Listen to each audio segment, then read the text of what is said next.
Assalamualaikum warahmatullahi wabarakatuh. Perkenalkan, saya Kisti Nabila Zahra dari kelas 11 IPA 1. Dan kali ini saya akan membahas tentang APBN. Apa sih itu APBN dalam pelajaran ekonomi? Oke, sebelum saya menjelaskan apa itu APBN dan lain sebagainya, saya ingin berterima kasih kepada Ibu Guru sudah memberikan saya tugas ini. Dan saya akan mulai menjelaskannya. Banyak orang yang belum tahu apa sih itu APBN, apa sih pengertian dari APBN, apa sih kepanjangan dari APBN, dan lain sebagainya. Oke, pertama saya akan menjelaskan kepanjangan dari APBN. APBN itu sendiri yaitu adalah anggaran pendapatan dan belanja negara. Dan ini dari beberapa sumber yang sudah saya pelajari tentang pengertian APBN, saya dapat menyimpulkan APBN itu dapat dimaknai sebagai suatu rencana kerja dan kebijakan yang dituangkan dalam bentuk perencanaan, anggaran, pendapatan, dan belanja negara dalam periode tertentu.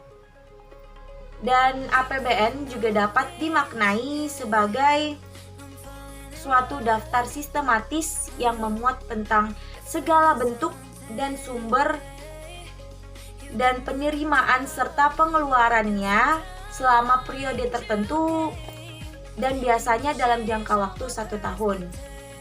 Next, selanjutnya kita membahas tentang fungsi dan tujuan dari APBN tersebut. Fungsi dari APBN. APBN memiliki beberapa fungsi, yaitu yang pertama, fungsi otorisasi. Yang kedua, fungsi perencanaan. Yang ketiga, fungsi pengawasan.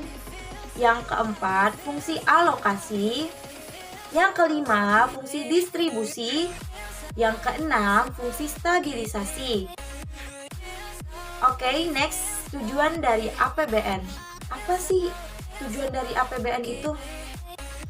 Dari sumber-sumber yang sudah saya dapatkan juga, saya dapat menyimpulkan tujuan dari APBN itu yaitu sebagai acuan atau pedoman pemerintah dalam pengeluaran keuangan dalam melaksanakan kegiatan-kegiatan kenegaraan demi tercapainya tujuan pembangunan nasional. Dan adapun tujuan pembangunan nasional itu untuk menjadikan masyarakat yang adil dan makmur, baik secara material maupun spiritual berdasarkan Pancasila dan Undang-Undang Dasar 1945. Selanjutnya yaitu jenis-jenis belanja negara atau APBN. Ya, kita dapat mengetahui apa-apa saja pengeluaran negara. Mengapa harus ada pengeluaran negara? Tentu ada tujuannya dong. Dan berikut tujuan-tujuan pengeluaran negara tersebut. Oke, yang pertama yaitu adalah melaksanakan pembangunan nasional. Yang kedua, meningkatkan kesejahteraan dan kemakmuran masyarakat. Ya dong, harus sejahtera dan makmur dan masyarakat ya. Yang ketiga, yang memperlancar roda keekonomian. Yang keempat, membiayai pengeluaran rutin dan pembangunan. Yang kelima, meningkatkan pelayanan kepada masyarakat. Yang keenam, mewujudkan stabilitas nasional yang mantap dan dinamis. Oke, selanjutnya saya bakalan menjelaskan mekanisme penyusunan APBN.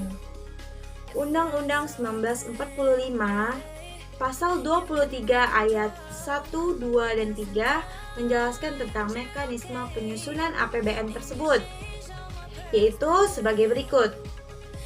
1.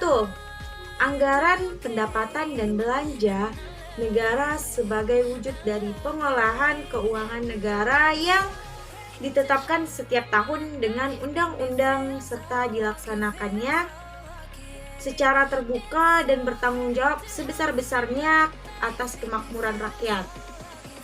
Dan yang kedua, rancangan undang-undang anggaran pendapatan dan belanja negara diajukan Presiden untuk dibahas bersama Dewan Perwakilan Rakyat atau DPR dengan memperhatikan pertimbangan Dewan Perwakilan Daerah atau DPD. Yang selanjutnya yaitu jika Dewan Perwakilan Rakyat (DPR) tidak menyetujui rancangan tersebut dan belanja negara yang diusulkan Presiden, pemerintahan dapat menggunakan anggaran pendapatan dan belanja negara APBN tahun lalu. Oke, dan di sini saya bakalan menunjukkan proses atau mekanisme penyusunan APBN di Indonesia berdasarkan Undang-Undang Dasar 1945 Pasal 23. Berikut gambarnya. Dan selanjutnya, apa aja tuh yang mempengaruhi APBN terhadap perekonomian? Pengaruh APBN terhadap perekonomian gitu kan? Yang pertama, meminimalisir volatilitas atau fluktualisasi dalam perekonomian. Yang kedua, menanggulangi kemiskinan dan peningkatan kesejahteraan rakyat. Yang ketiga, melakukan intervensi terhadap sektor-sektor ekonomi agar tercapainya pertumbuhan pendapatan antar sektor, antar daerah, antar golongan pendapatan.